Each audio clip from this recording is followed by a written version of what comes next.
Hey everyone, it's Justin. Thank you so much for joining us on yet another episode of the Voices for Voices TV show and podcast. We have an exciting guest, which you saw the first part of our conversation with Karla Solomon, which was episode number 313.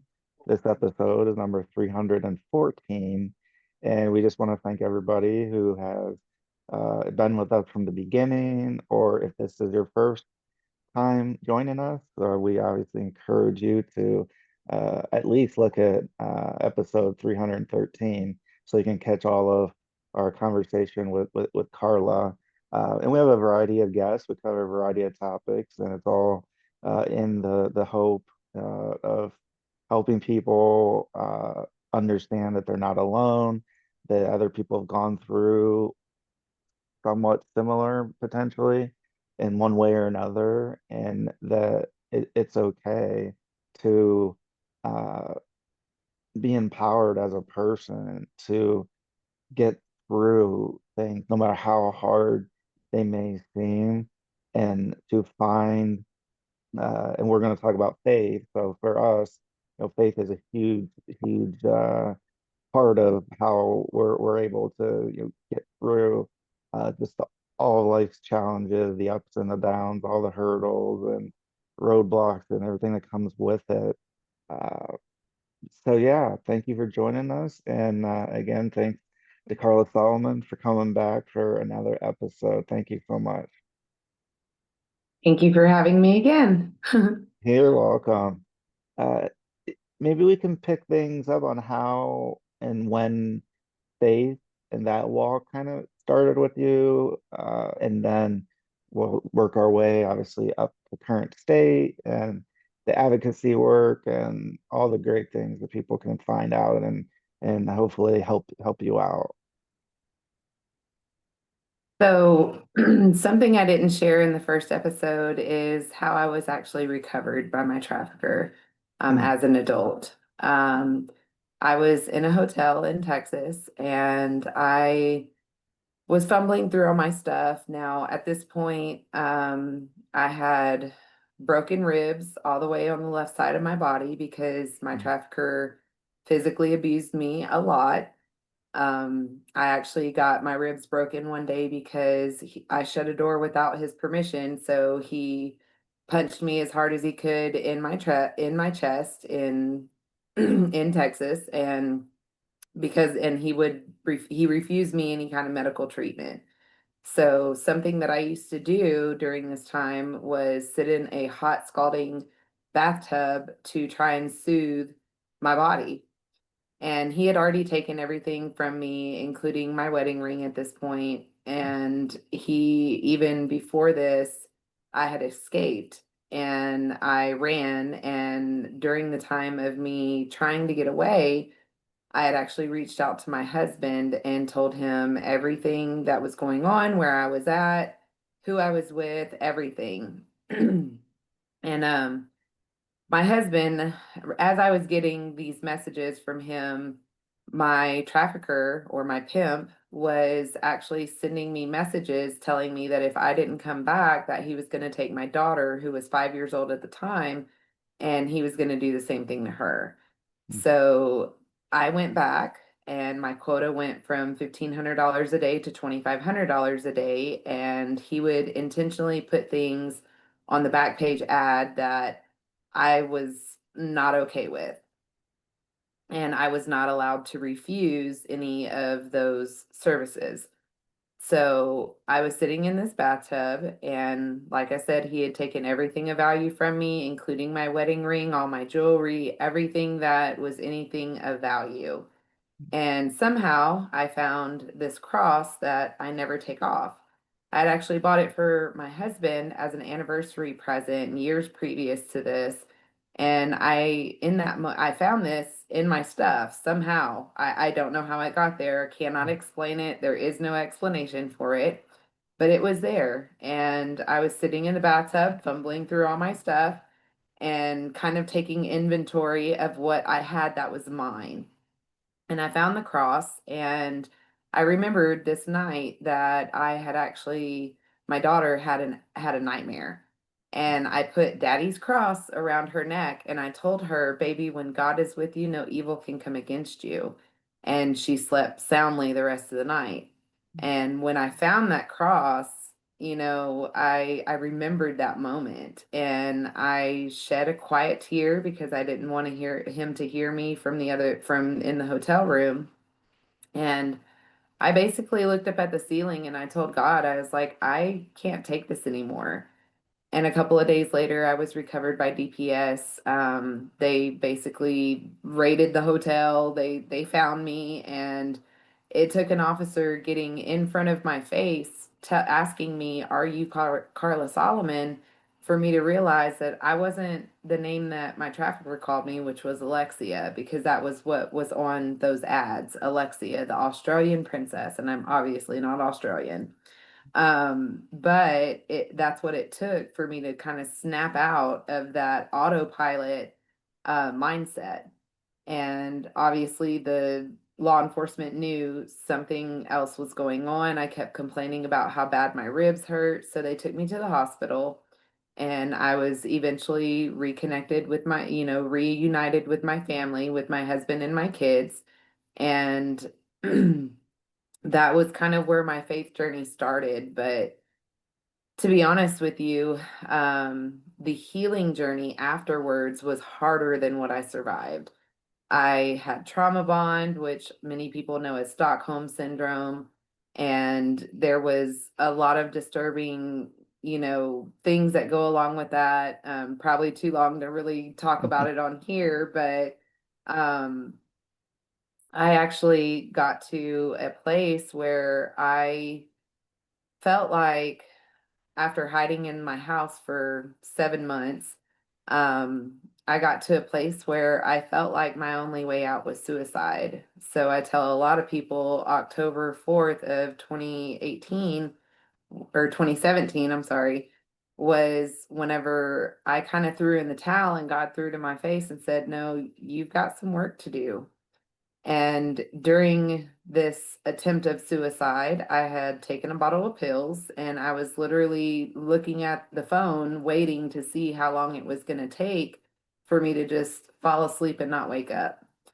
And during that time, a really good friend of mine, and she'll even tell you, she basically was in her kitchen and something in her spirit told her, "You need to call Karla now." And so she stopped everything that she was doing and she called me. And if I recall correctly, she basically asked me, "What's going on? What did you do?"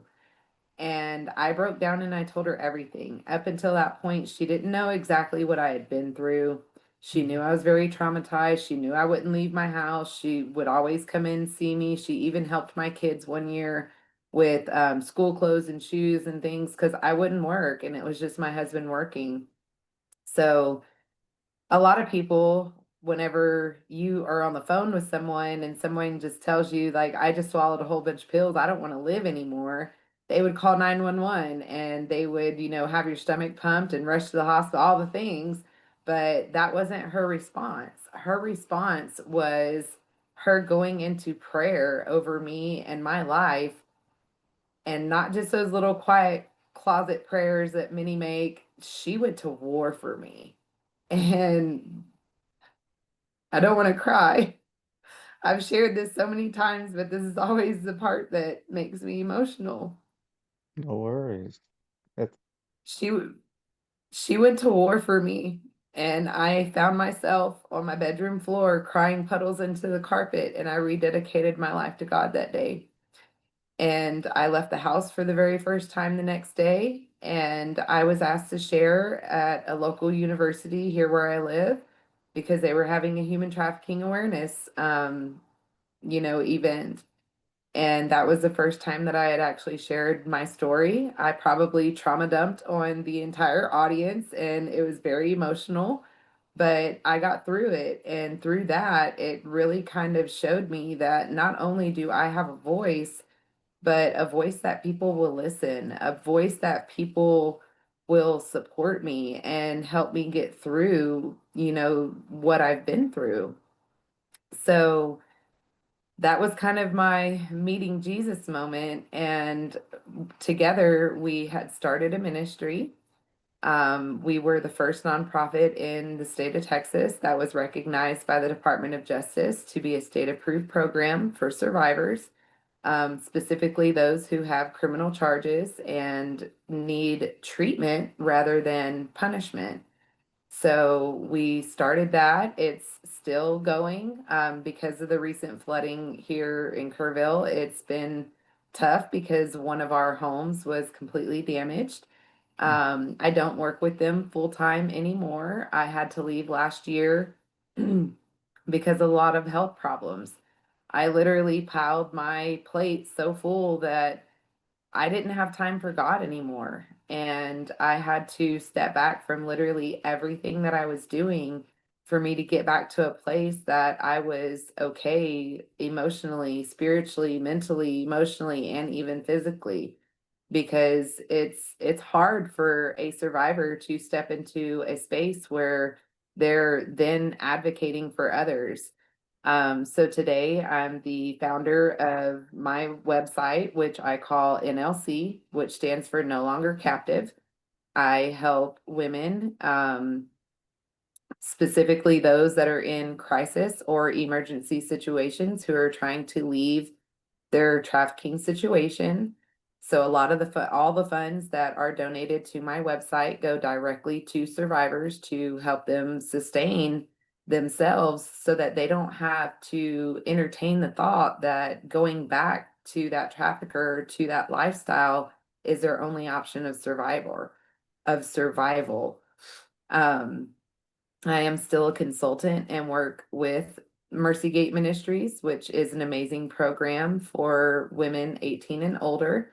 I, oh gosh, I'm a mandatory continuing education, legal education sponsor for the State Bar of Texas. I am also recognized as a court certified expert from the State Bar of Texas. So not only have I walked with other survivors through testifying against their trafficker, but I also work as an expert in my field or in the human trafficking field to be an expert called to the stand to give clarity to the jury about survivors and not self-identifying as one.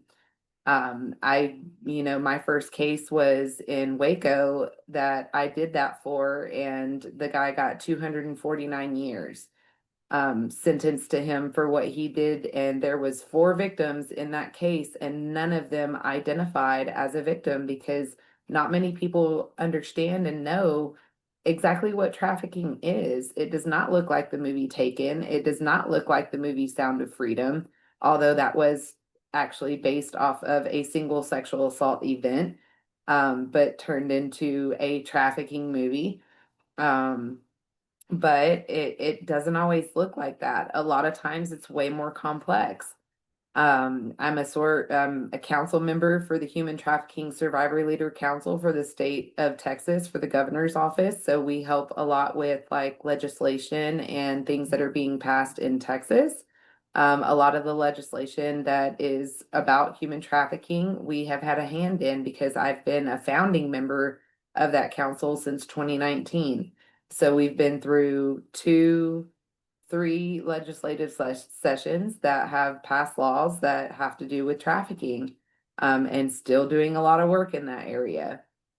But I mean, I've done a lot of things. One of my favorite things to do is I partner heavily with law enforcement. And that's amazing because, I've been picked up by law enforcement multiple times. I'm a 2-time prison. I've been to prison twice. I have 7 felonies on my record. And today I am accredited by the state to teach law enforcement, judicial officials, service providers, schools and school districts, and even more. So it's been really, really cool to watch the Lord work through my life and my story and the things that I've been through because Romans 8:28 is one of my favorite scriptures that he turns all things to good for those who love him, for who are called according to his purpose. And I have it actually tattooed on my Mhm. chest because that is just a testament of my life. And I want to continue doing the work that I do because I know that it can and will continue to help so many. I've walked along hundreds of survivors, women and children, walk through the trial process. There's one in particular that comes to mind that she's like a second daughter to me. You know, I walked with her through two trials that ended in life sentences for both men who Yeah. abused her. And, you know, she was placed in placement and she ran away from placement and she was actually trafficked during that time. And that really kind of opened my eyes that it's not about just walking with the survivor themselves, but also with their families. Because her mom was not in a good place either. Her mom has been through a lot of stuff too. So it's really about, you know, being there for the entire family so that at the end they can be reunited because every time she would run away from placement or homes or wherever she was placed, she would always tell me, Karla, I just want to go home to my mom. Mhm. And I totally understood that, you know, and so we had to help her mom get to a place that she was mentally, emotionally okay and sober and all the things and help her get custody of her child back, which that did happen. And so she, in particular, was able to return to her mom and go all throughout high school and experience all the things that kids should be able to experience: prom, homecoming, having boyfriends and all the things for her, you know, to actually, she's now 18 and, you know, living a very good life. And obviously, we all have struggles and we all have, you know, the ups and downs and everything in between. But, you know, for the most part, that is definitely a success story. So, that's really that's me. I mean, I Mhm. try to lean on the Lord for his understanding and his leading, not my own. I Mhm. don't try to jump into things without his green light saying, Mhm. yes, Karla, you know, you can do this. And just like before we got on the first podcast or, you know, recording of Mhm. this, that was one of my main questions is, Mhm. you know, can I talk about God? Because if I can't talk about Jesus and what he's done in and through my life, then it's not for me. Yeah. I've walked away from many documentaries and many other opportunities that would have been really, really cool, but they wanted me to leave God out of the story, which I just cannot do. I have to stand firm on that, and I will continue to stand firm on that because he is my everything, and I would not be here without him. That's just so incredible. That's well, one of the questions I was going to ask you, like, what's the fuel that keeps you going? The Lord keeps you going, and I would, I'm gathering when you're helping people, whether it's for money or not, that that is part of it. And I think that's one of the parts that I'm working through and uh of everybody wants to look at numbers. They want to look at how many downloads, how many followers you have, all these things, and oh, you're not making a difference or whatever that may be. And Yep. it and it's the stories and the feedback where somebody does reach out and you get some kind of feedback, and it's like this is why. Like, it might not come every day, and it might come in varying degrees. Uh, But those are the things where I look at what I could be doing or what I'm being asked to do something in a different field or something different for me because of I haven't been trafficked, but with my mental health, the depression, anxiety, OCD, all those things, um, it. I live it every day, just like you live yours every day. And I just feel like, well, I'm just being myself and sharing about myself and talking to people that are just being themselves, that, whether it's a high profile person or not, it doesn't matter. As long as the person is sharing their own story and it is their truth to them, then people can judge all they want. But I've gotten past that myself, which is so hard to do because it's that whole comparison of like, well, what are my competitors doing, or what am I not doing, or what can I do better, or the numbers, or whatever it may be. And uh, that's been the God for me has been that I mean, he's filled in the void always. There's just been times where I've fallen away and then come back and fall away and come back. But when I'm there and he's there and I accept it, then it kind of fills that a little bit of that emotional bond.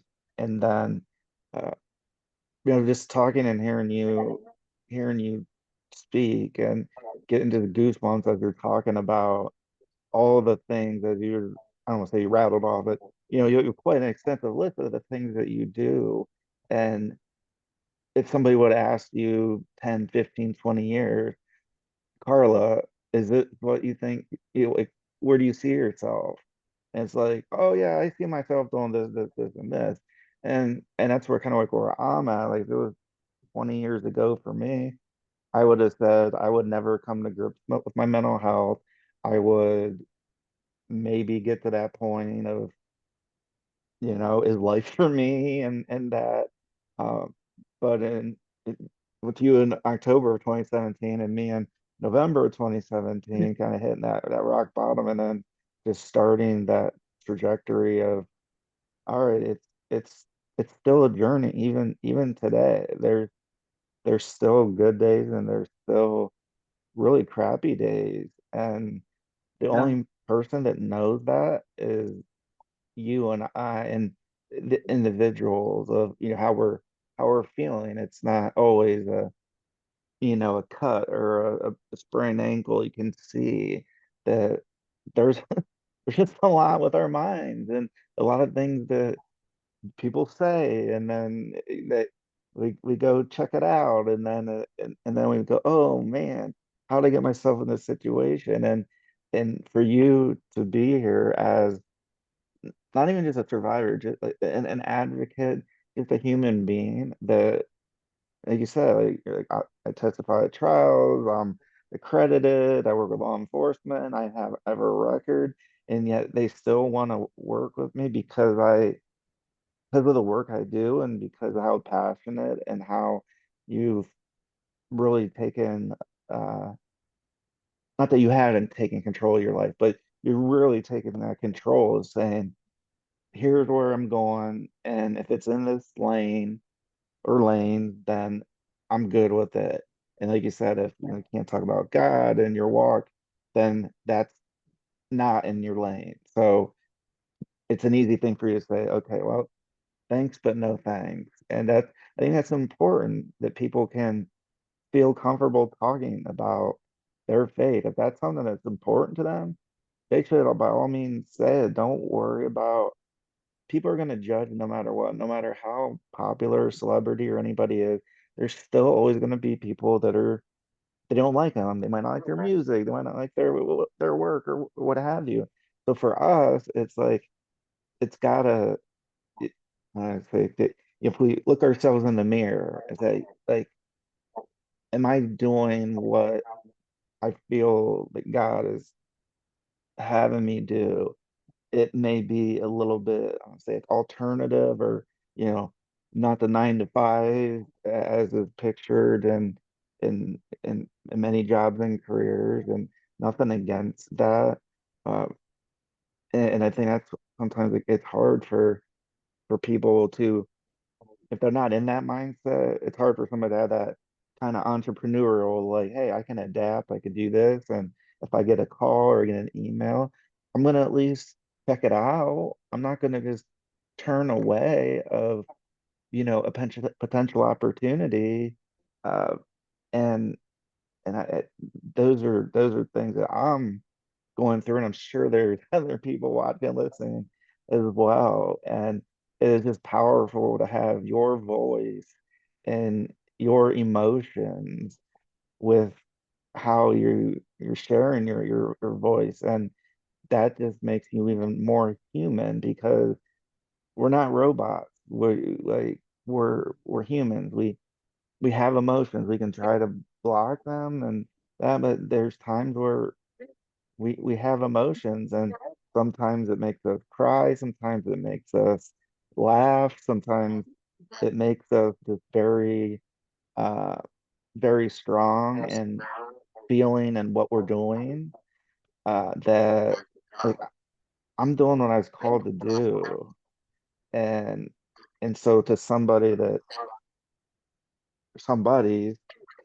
it can be like, oh my gosh, you're trying to be this, savior for everybody. And that's not the case. That you're doing one person at a time. I'm doing one show at a time, one guest at a time, one story at a time. And for somebody to say, oh, sorry, uh, this person's dangerous because they have a record, or if they don't have a record, or because their trafficker is still looking for them, or like, I get it, but I also get the fact that this is important work, and if we just let things go, then there's more people that could potentially be harmed. And even though we might not have that number that says, oh, we've helped 50,000 or whatever the number is, and that's the hard thing because people are like looking for numbers, they're looking at a paycheck, an hourly wage, how many views, how many clicks, how many followers, and then saying, oh, well, this person only has this many followers, so they couldn't, be part of something that's bigger than them. And I think it's just important for, again, our viewers and listeners just to, I mean, take stock of where you're at and what your calling is. And it's not going to be the same as, it may be the same as ours, it might be a little bit, might not be, but don't feel ashamed when you find yourself doing something that not only feels like you're advancing your career, um, but it's also uh, advancing kind of your emotional healing and sharing and that cathartic experience, like journaling with those types of things that do, but for me, that help. I don't do them enough, but when I do them, I'm like, why don't I do this like once a day? But at least I have some coping mechanisms so I can at least Yeah. try before I get to that, like, the For darkest me, place. yeah, for me, excuse me, self-care is paramount. If that means, going to therapy or doing something special for myself. It could be simple things, it could be sometimes expensive things. Mhm. I'm a big fan of hypothermic infrared pod heat therapy, which is extremely good for your body, but also good because you get that 30 to 45 minutes of just really, really sitting in the heat, but also because I love the heat, obviously. Mhm. But it really gives you that reset time, right? Reading my Bible, journaling, writing is something huge. Like I wrote a book, I wrote a devotional for survivors for healing. It's a 37-day devotional and it's also on my website. You can find it on Amazon also. It's called Unchained. But something I wanted to also share is that Please. today I even get to share and teach DPS alongside the same investigator, now lieutenant, that built the case against my trafficker. So those moments are just amazing because he's seen me at my most broken And he now trusts me to teach new agents coming into, the public safety area, being troopers and, working human trafficking cases and things like that. And I get to teach right alongside of him. Oh, And the other thing that I just kind of wanted to leave you guys with is that yes.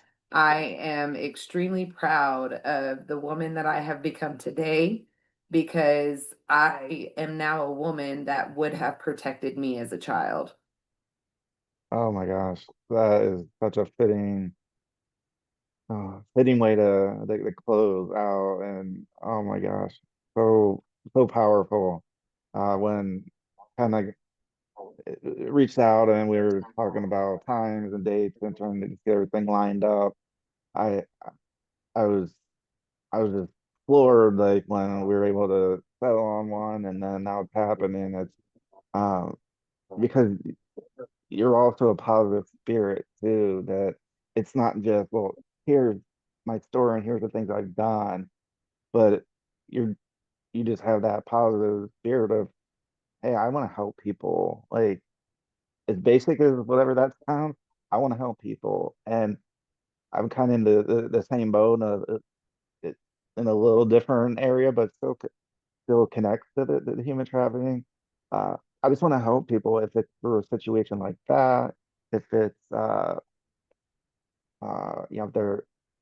if they've gone through a tough situation, if they're students and they have exams and they feel stressed, and just to talk about, like, yeah, like that's completely normal. It's not, you're not feeling any emotion uh that isn't what it's supposed to be. Like, I get nervous even doing these, even though I've done so many of them. Uh it I just do, and I think it's because that's just what I think part of what I'm meant to do. And I uh I was lucky to be able to meet an individual. His name's Tyrus. He's a former wrestler. He was on the Gutfeld show on Fox and that, and so I was able to have him on the show, and he was just talking about the just basic human things of feelings and emotions and uh, being a dad, and which I have a lot of work to do. I think we all do. But to hear somebody just be so down to earth and be like, all right, like, we want to talk about the numbers, like he's almost got 1 million followers on X, and here he is talking to me. Like, who am I? I'm just we're just some little organization, and he felt that it was important enough.